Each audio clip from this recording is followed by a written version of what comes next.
Hello, everyone, and welcome to another episode of the Everyday Leader series. I'm your host, Dr. Ananya. My guest today is highly accomplished consultant orthopedic surgeon and an associate professor of orthopedics at the American University of the Caribbean. She has held numerous leadership and teaching positions, such as program director for core surgical training and educational supervisor at Ealing Hospital. A trailblazer in her field, Dr. Samantha Tross was the first Black female orthopedic consultant in the UK and the first woman in Europe to perform Mako robotic assisted hip surgery. She is passionate about promoting diversity, equity, and inclusion in surgery, particularly for women and individuals from ethnic minority.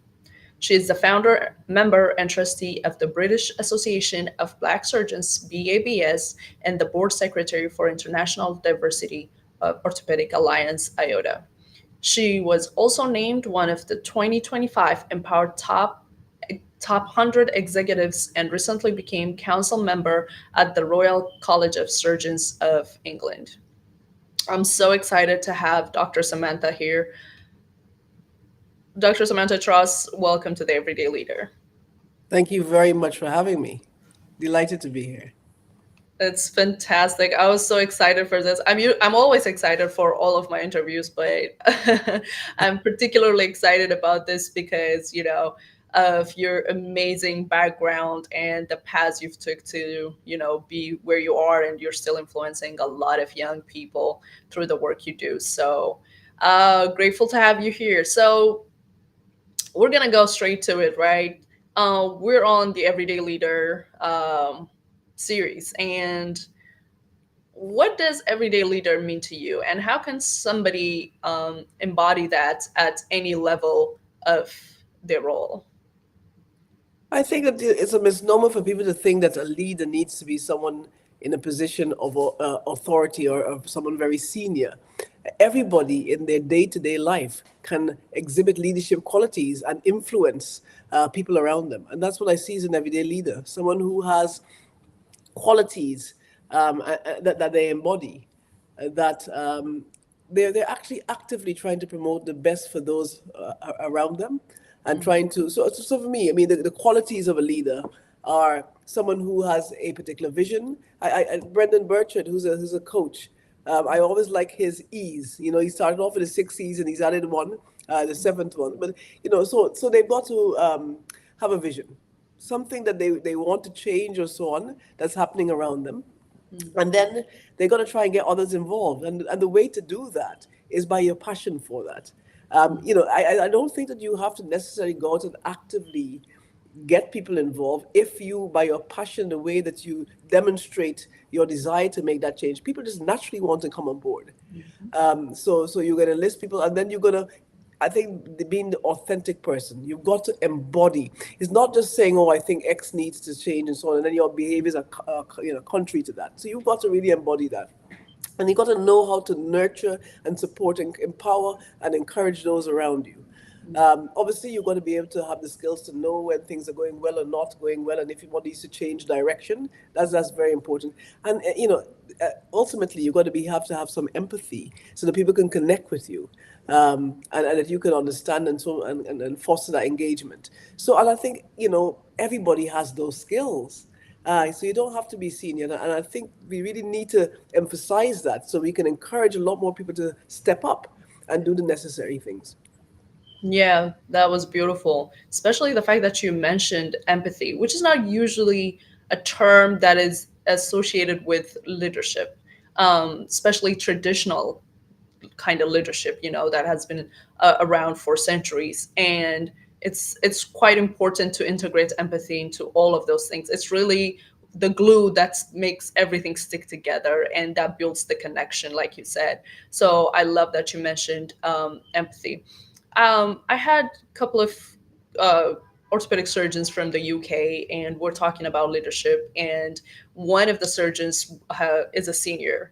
He's been in the system for over 30 years or something. And he said a lot has changed over time, where leadership has now become something um, people are running away from because of just people being too sensitive about a lot of issues. You know what I mean? So has that what is your take when it comes to that?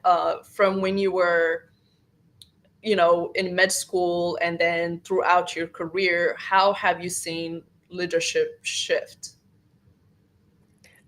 I think, leadership, the leaders that I see around me are changing in the sense that they're understanding that it's more about the people that they're looking after. I see it more than that. Previously, the leaders that I saw when I was in training were those who felt they were very much in charge. And they needed everyone to sort of just do as I say and, not as I do, that sort of attitude. And that shift to understanding is not about being in charge, but it's really taking care of those in your charge. And I think that is a gentle shift that's taking place. Not everyone has adopted it yet, but that's what I'm seeing. In terms of people stepping up and stepping away from leadership, I haven't actually noticed that. I think it's where that leadership takes place. So in certain organizations where perhaps you've noticed that they're slow to change, the leadership, the board are not flexible, and so on, then you may think twice about joining that particular organization. But once you have that leadership drive in you, you find another avenue for it. So I can understand where, in particular, there may be in certain roles that people may deviate away from. But I think ultimately, if you're a leader, you can't help it. You're a leader. You're going to lead somewhere. Yep, that's very true. That's very true. Yeah, so empathy and care. I love, because you mentioned so many, they're kind of like soft skills, right? They're the unspoken skills that actually make you a good leader and then give your leadership role a longevity and more acceptance amongst the group or your peers that you're leading. So a lot to learn from what you just said. So I want to hear, every hero and Shiro has an origin story. So I want to hear your origin story. Gosh, I don't know where to start with that. Look, I grew up in Guyana in South America, and my parents are my heroes. They came from working class backgrounds. Both maternal and paternal grandmothers were domestics. My maternal grandfather was a boat builder, and the other one was a driver. So, but despite that, they really valued the importance of education and paid and made sure whatever money they had, they made sure that their children got a good education. So that's the background I've come from. And so that has been instilled in me, the importance of hard work and the importance of education in order to succeed. So I started there in Guyana. My mom was a nurse, and I visited her in hospital. And I think I became interested in medicine. I then had one of my very good friends at age 7 who died from tetanus. And then I witnessed my maternal grandmother and my father's aunt died. They stayed with us and they died at home. So I witnessed death at a young age. And I think somewhere in that, and I used to be a very avid reader. But anyway, apparently at age 7, I declared to everyone, I'm going to be a surgeon when I grow up. And I didn't even say doctor, which is a surprise, but I said I'm going I to be a love it. now, of course, and throughout my whole, education, when I was going to school, it was always I'm going to be a doctor, and I never deviated from that. However, I did deviate from wanting to be a surgeon. There were other things that fascinated me. I really enjoyed psychiatry in particular, and I did an elective in psychiatry before getting into medical school. So there were other areas that interested me. I enjoyed every specialty that I got into, I was very passionate about. But I came back to the fact that I excelled in anatomy, and so I then and I hated the long medical ward rounds. I have to say, I thought, and I realized earlier I didn't really like chronicity. I'd see on these medical wards a lot of patients who they just weren't getting better. Whereas in surgery, I saw doctors having an intervention, and then depending on which surgical specialty it was. But that was one of the attractions to orthopedics, was the fact that patients were generally well with an injured body part. Then you had the variety, young, old, male, female. um, and that you saw the results of your intervention very quickly. And then, of course, the first female surgeon I ever saw was an orthopedic surgeon. So I thought, wow, ooh, Wow. female surgeon. So that was exciting. And so that all fed into it. And then lastly, the orthopedic surgeons that I work with, despite orthopedic surgeons having a bad reputation, they were some of the nicest surgeons that I rotated through. And so all of that culminated in me deciding, look, I'm going to be an orthopedic surgeon. But I think I just played to my strengths. The fact that I was very good at anatomy and I realized I didn't like chronicity. I liked the fact that I saw patients getting better quickly. That all fed into me making my decision. And then I know I got into my training. Taking a step back, I came to England to boarding school, and as I said, it's quite interesting because my headmistress was trying to discourage me from going down the path of medicine. You know, this Why? was this was in the 70s, late 70s when I came to England. It was not a particularly diverse place. And she kind of said to me, look, as a black person, I don't really think that, Mm, you're gonna stand a chance, and maybe you should think with all the opportunities. But I'm the kind of person, if you tell me I can't do it, then God damn it, I'm gonna have to prove you wrong. So I thought, I'm gonna show you. And of course it did help that I came from a country where people were predominantly like me. I mean, they were black and Asian, and so I knew that my color, in my mind, I thought there's just no way my color should be mm, something that just should prevent me from progressing. I mean, it just didn't make sense to me. And so I went to medical school. I did well. I applied myself, and I got through. And then in training, I was fortunate enough. Yes, I mean, I'm sure as all of us who have gone into the surgical specialty will talk about the discriminations and so on that one would have faced, both gender and in terms of race. But I also had very good support, and I focused, I think, my leadership style on those people who really supported me. mhm, I saw a lot of negative, um, not stereotypes, negative behaviors of leaders, and that really reinforced in me the kind of leader I was not going to be. mm. You know, and so I guess that's in the summer of my journey, and I've just gone along with my passions. That's what has propelled me, and often I found myself in particular situations not because I have sought it out, but because people have come to me, just by me just being who I am. And I think that's why talk about being able to enlist people. You don't Mm. necessarily have, it's not necessarily an active thing. You just by being and embodying a certain persona or certain behaviors, that will get people who will be interested in you and perhaps, help steer you in a certain direction. Yeah, amazing. I mean, the fact that at a young age, I don't think people understand how it can affect your mind when they say something that destroys your dream. Like you said, that lady probably didn't mean it Mm-hmm. as something harmful. Maybe she was kind of trying to help in her own Yes. way, right? Trying to help you. It's going to be a painful path for you, so just don't even bother with it. But um sometimes it just doesn't take anything other than saying, you know what, if you want to do it, you probably can do it, and just be supportive, and that just goes a long way. But obviously your character of being challenged helped you, and you've achieved what you set out to do. So I love that. You talked about having support despite all the negatives that can exist in the work environment or in the teaching environment. And I can see that you try to embody the same thing as a mentor in different programs that you've involved in.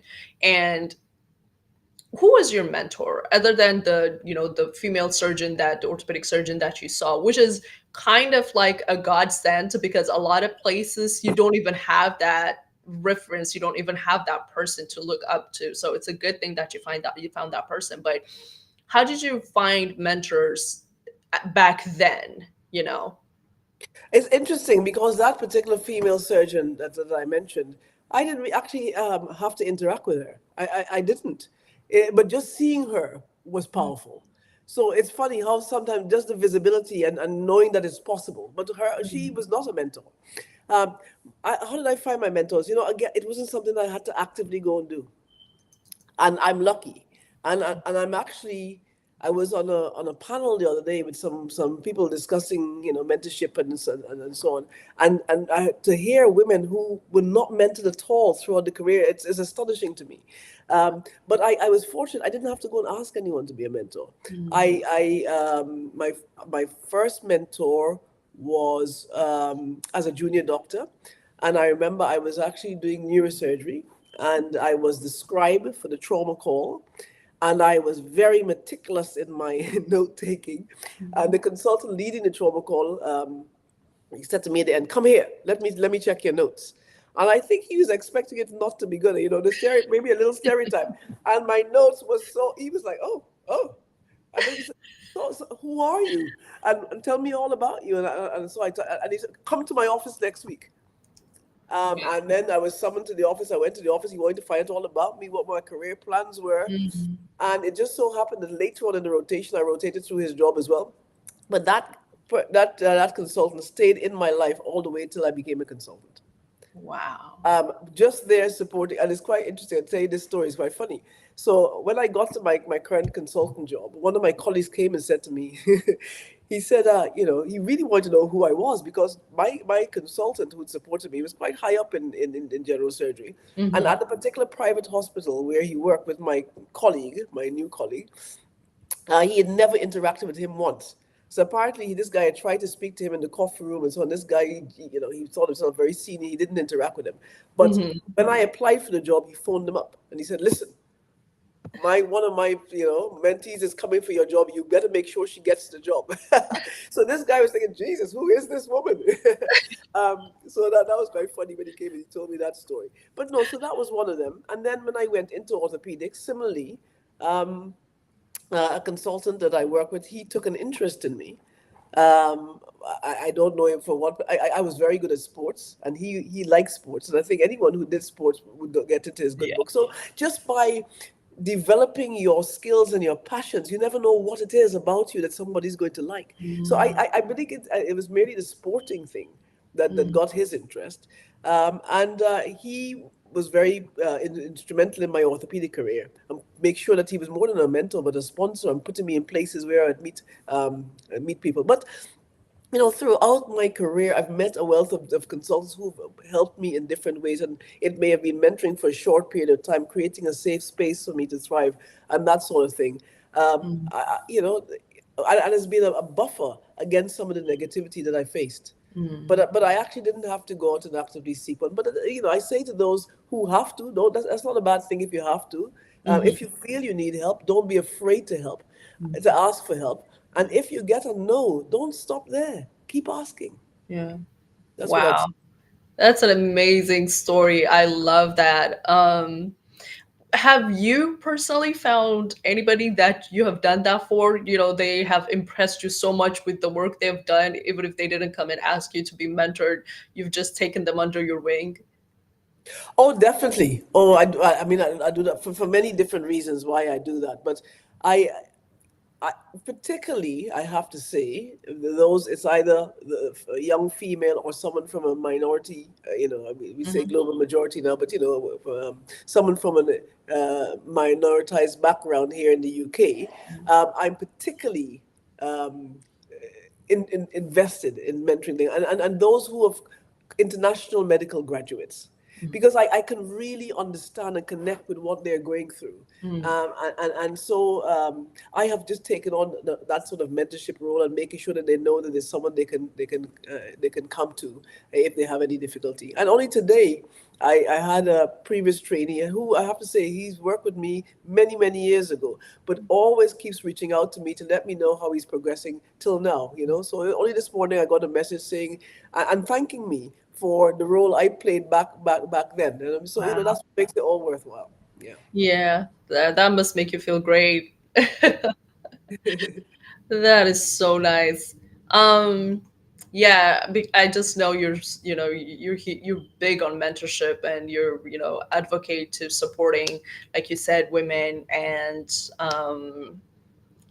minority groups. So I love that you mentioned that. But let's go back to the leadership. And what has been your personal leadership philosophy, and how did it come about? How did you build that for yourself, and how does it guide your daily decision? Yes, so I said, it was based mainly on some of the leaders that I came into contact with. There were those who were very, whilst they may be impressive in stature, perhaps they're very articulate, and I've always been impressed by people who are articulate. But I learned quite early that you know competency and being able to articulate well are not necessarily the same thing.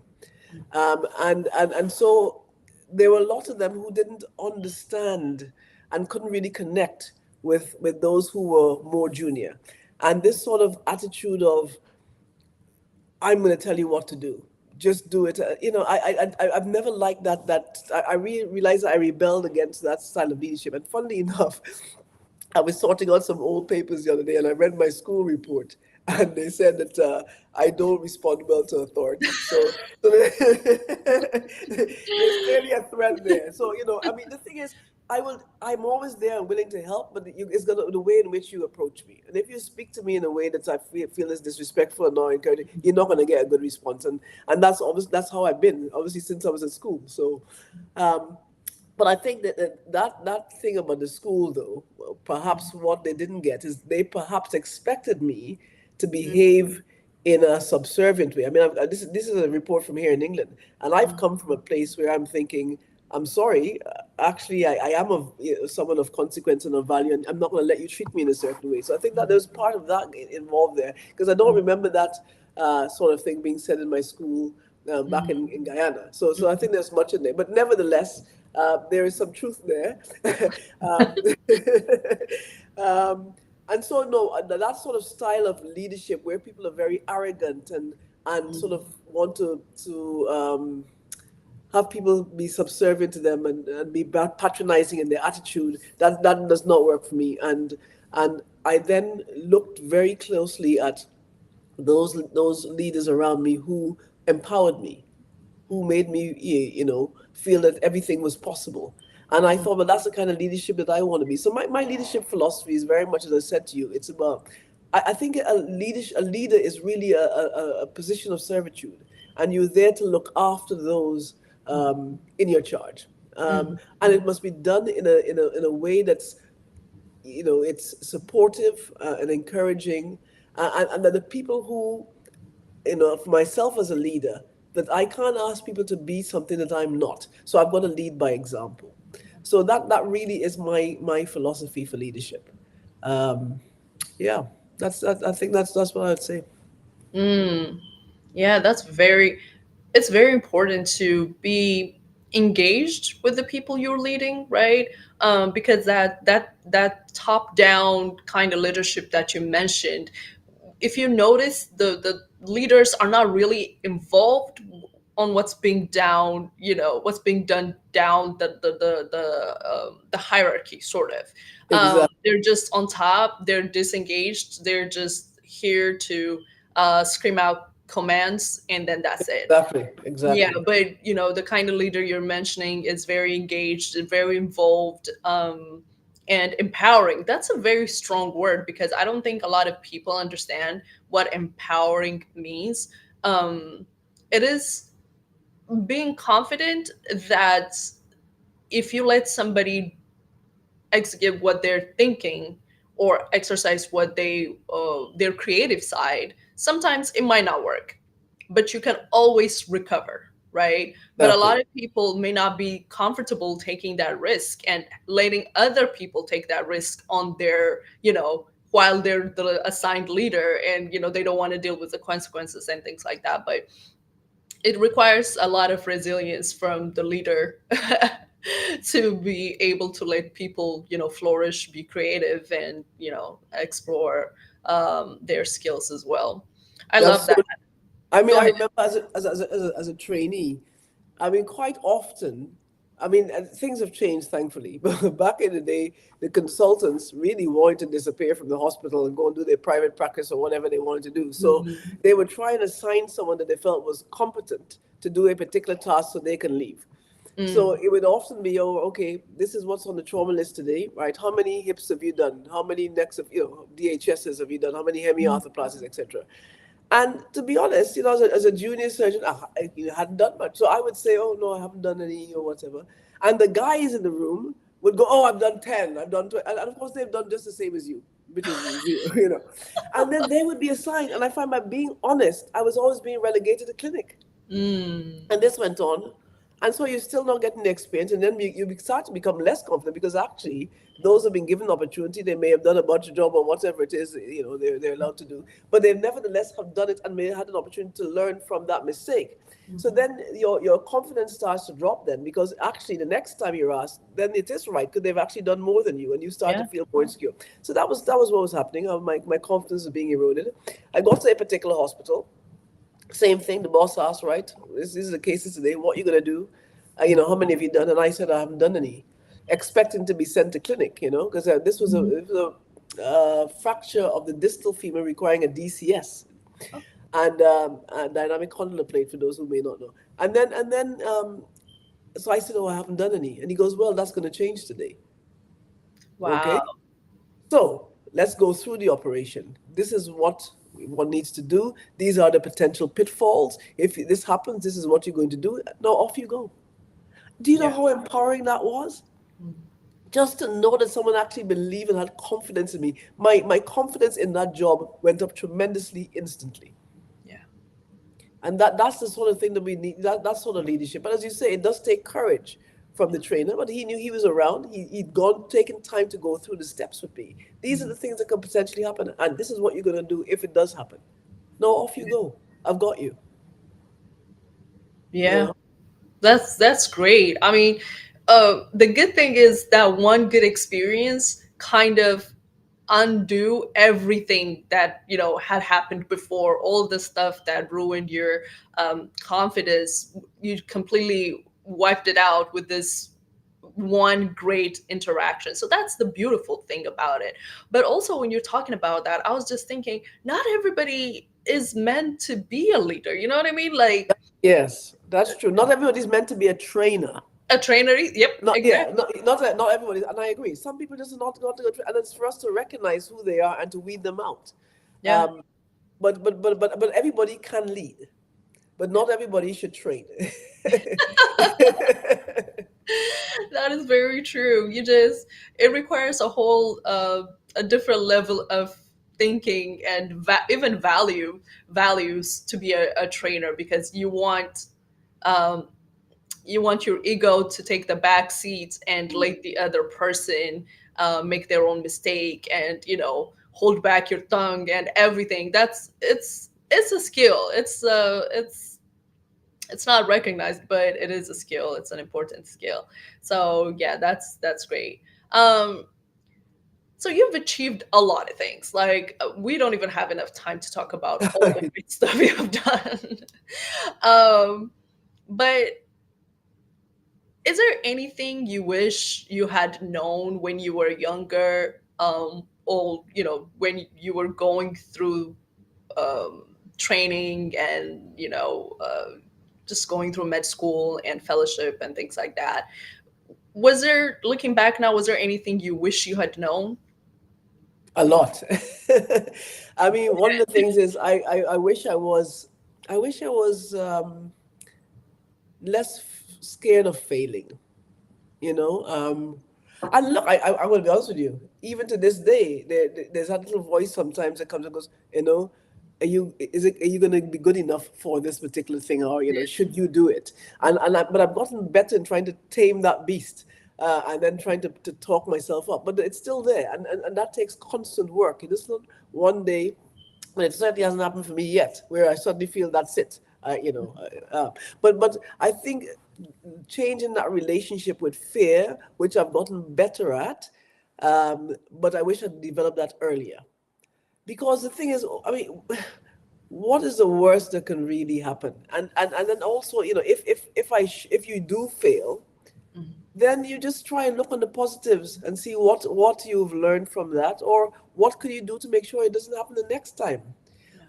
Unless, of course, let's say someone dies or something, which is something extreme, but you would hope that in terms of, you wouldn't be in a situation where you put at risk, and you haven't done the adequate preparation, because sometimes things do happen. But once you've done the preparation, then you can't beat yourself up, because you can't control all the variables. But the ones that you can control, make sure that you've done that. So for me, I've had to change my relationship with fear, and realize that out of fear and adversity is a potential for growth. And by accepting that, it means that I've been able to put myself into more positions where I could potentially fail than I would have done previously. And there were a lot of opportunities that I've missed that I didn't step up for because I was too scared.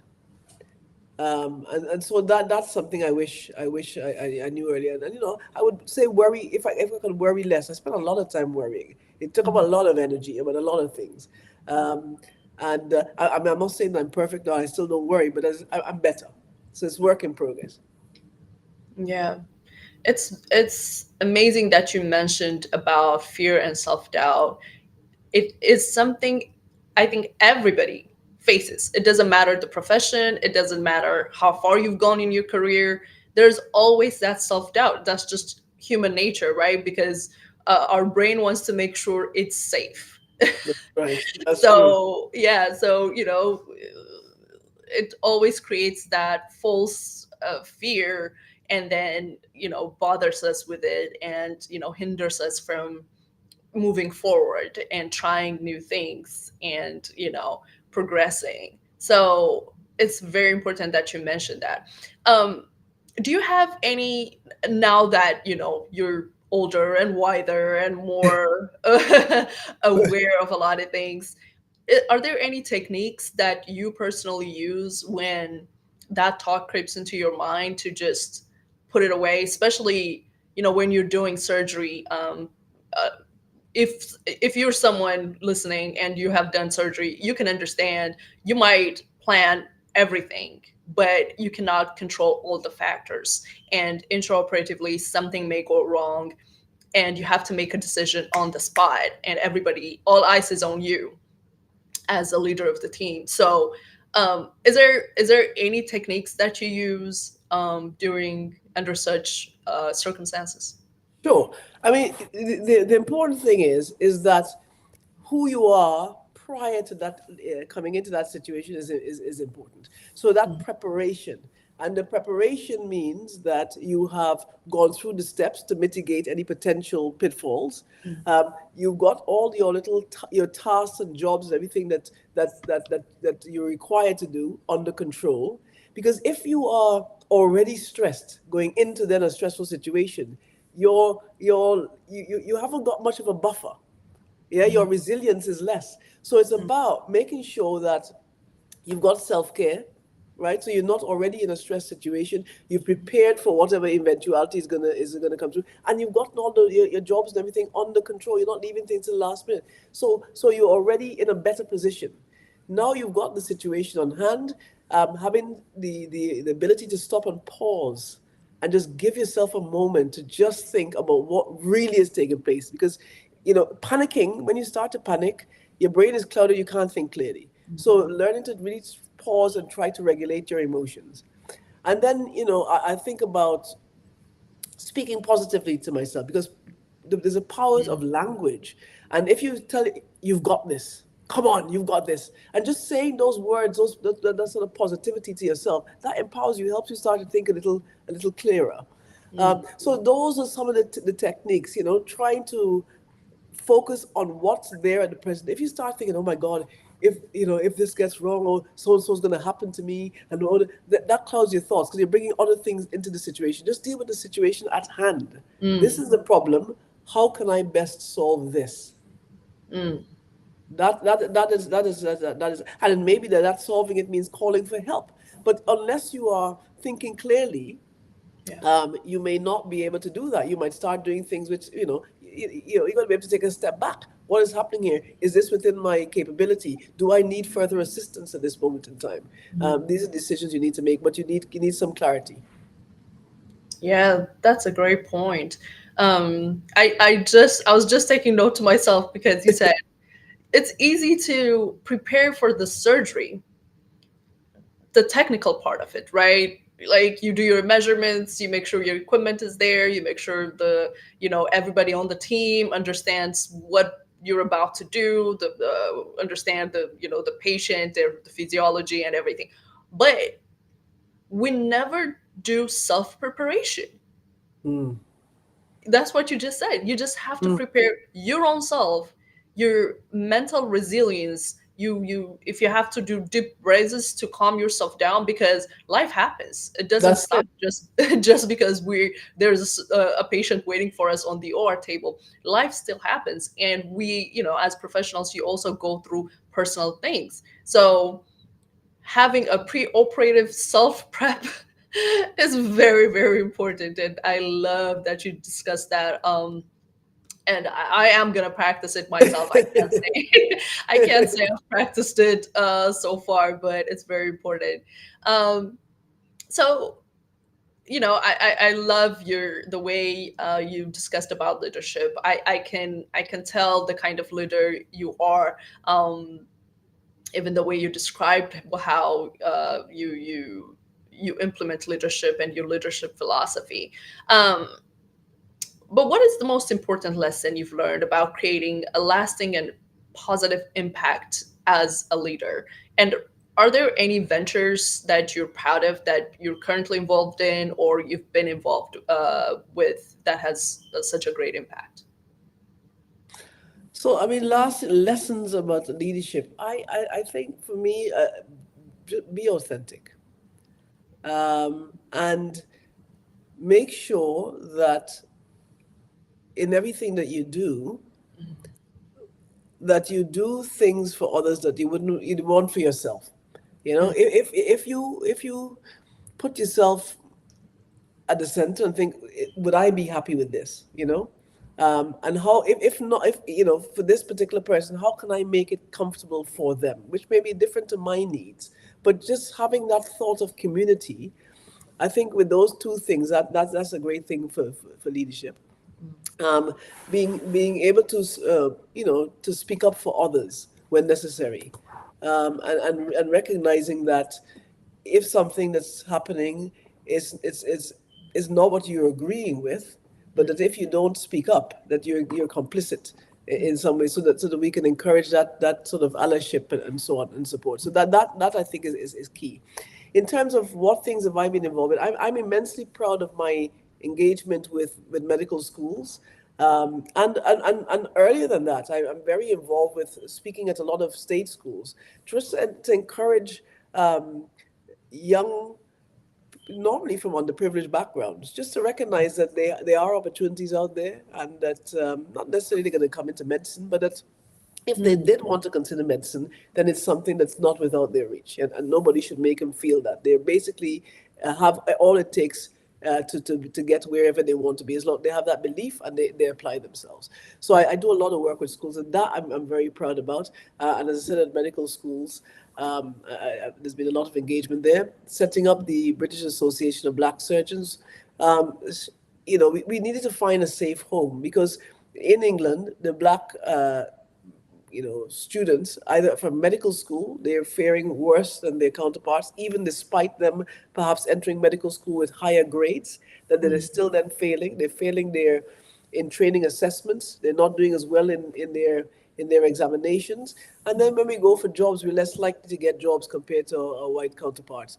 So there are issues that are unique to the black community, and we felt it was important, whilst other organizations would start to talk about it and addressing diversity.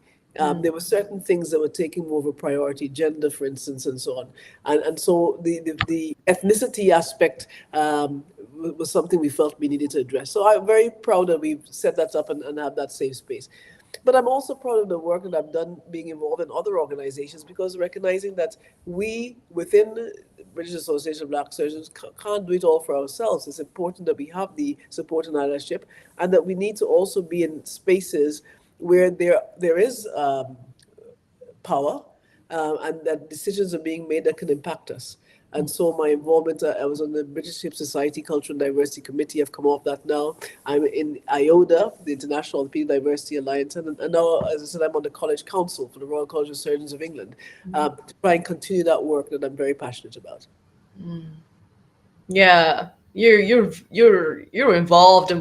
Like I love how I mean, I don't know how you make time for yourself between clinical work and then all doing all this, but it's really an impactful work that you're doing. And like you said, sometimes like that female surgeon that you first saw, the orthopedic surgeon, sometimes it's just being there. So you are really showing up to places that matter. And I am sure it has a lot of meaning to a lot of young, women and also ethnic minorities to be inspired just by seeing you and understanding all the things you have to go through to get to where you are and how resilient you are. Um, so you are the first female surgeon in Europe to perform robotic assisted hip surgery, right? Um, and orthopedics is such an innovative field overall. It has a lot of technology involved, and technology is evolving faster than ever in this era that we're in. So,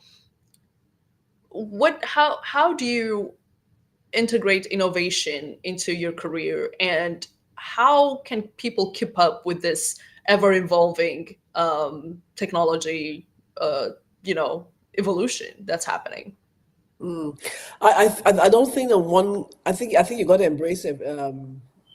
What's happening in the AI and tech space, and progress that's happening generally, because if you don't, you're going to be left behind. So I think with innovation, you've got to embrace it.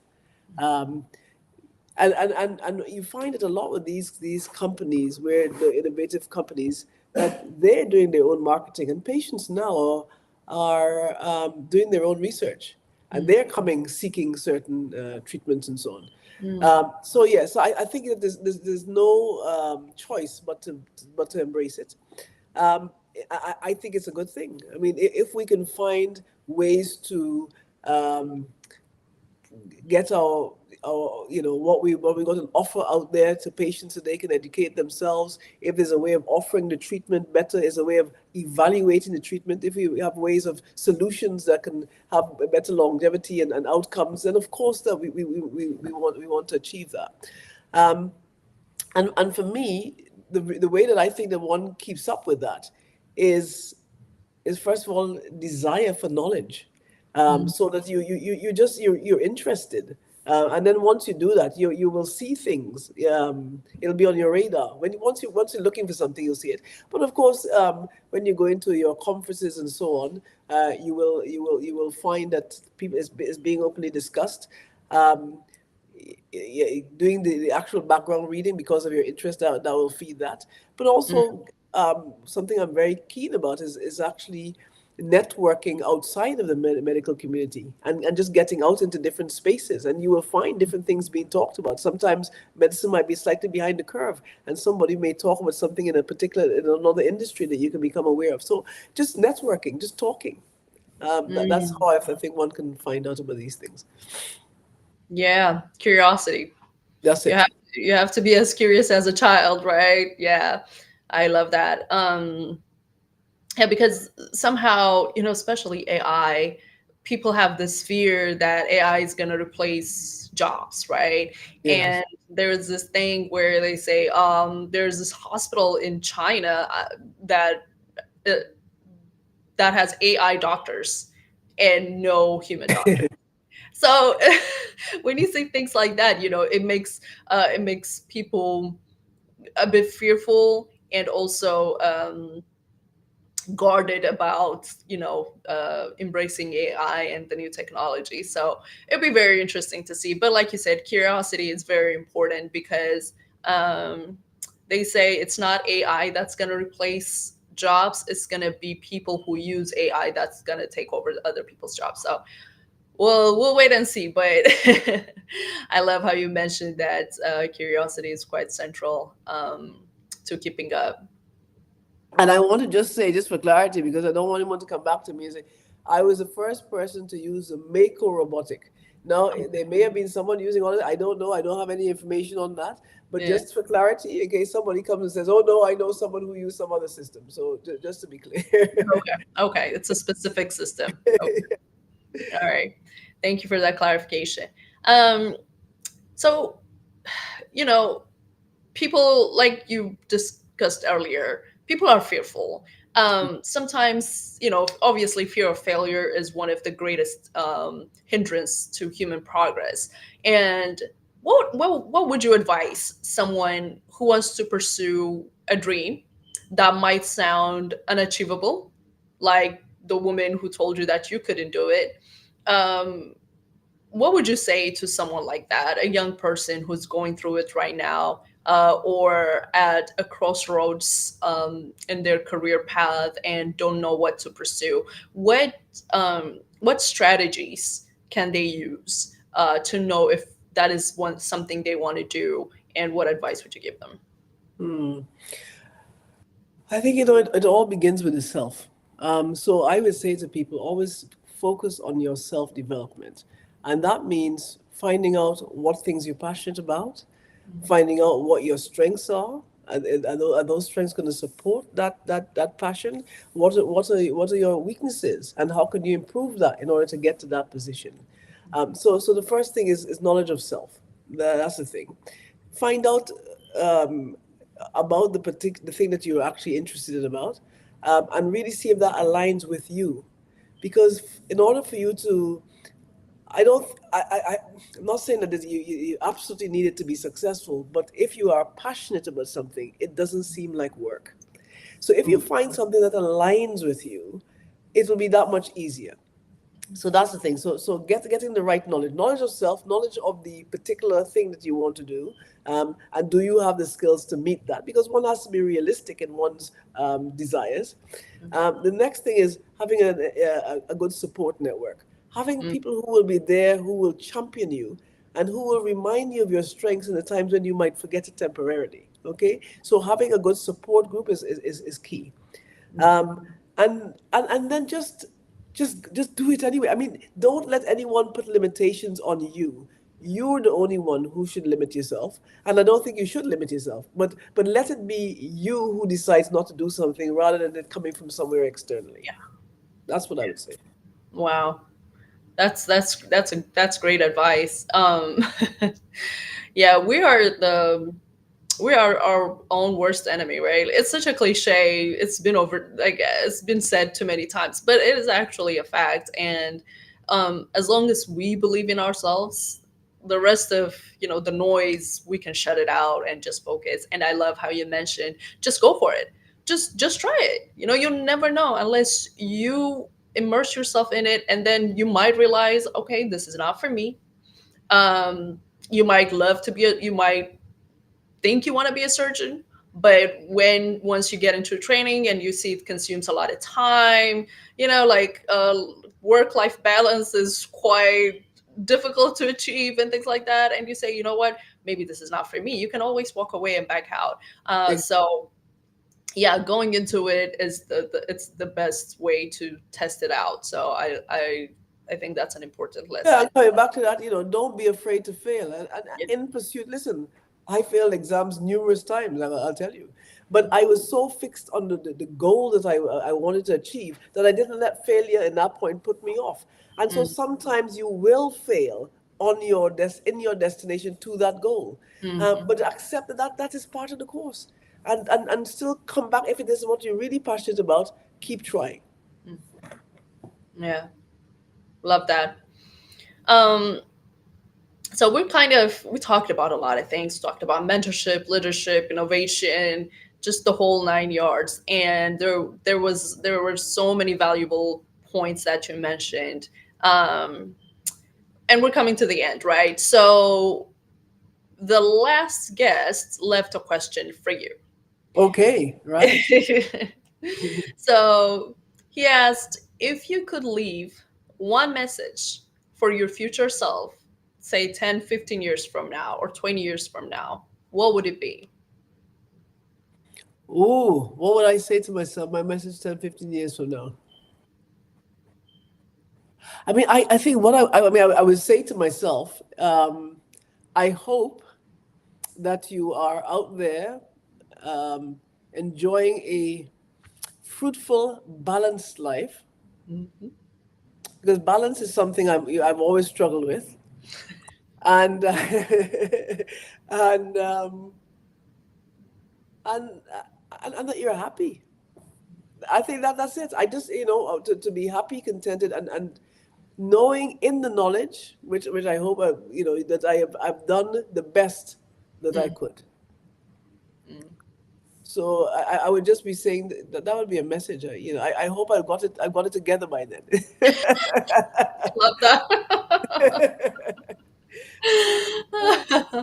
Thank you so much, Dr. Samantha. It's been a pleasure. It's always a pleasure talking to you. And thank you so much for coming up on this live and talking about your origin story, your life experiences, your leadership experiences, and the whole 9 yards. I know a lot of young people are going to be inspired by listening to this conversation, and I mean, we love you for that. Just know that. So thank you, and yeah, Well, enjoy the rest of your I Sunday. want to say thank you to you for inviting me. Thank you for all that you're doing, and you're doing a lot for young women in that space. And I think these leadership stories are important to help encourage and motivate others. And so a big thank you to you. Thank you. See you soon. Take care. Pleasure. Bye bye. Bye.